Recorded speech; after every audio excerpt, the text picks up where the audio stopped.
Бір замандар көгілде бір құштардың үйінде алтынша жұмыртқадан туған күзен бар еді.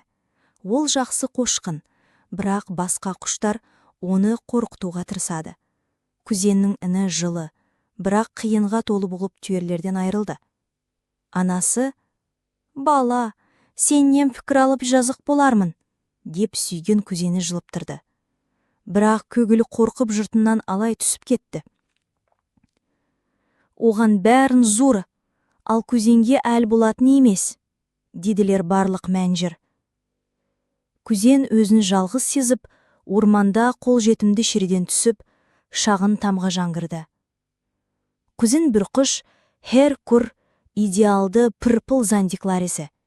«Мен сені шоқ, немесе аямаймын», деп қоуықтап тастайды.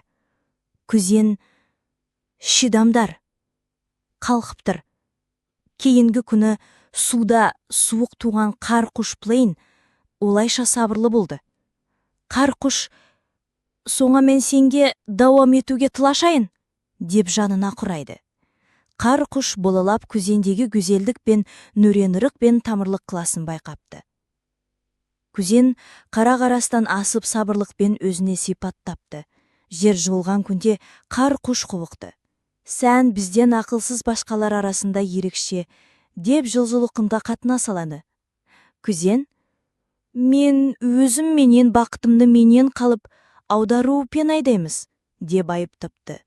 Азап пен сақтырышығын ажал, бірақ осы күнде күзен жей дезерт жолда тренирован ген жақсылықпен қалды.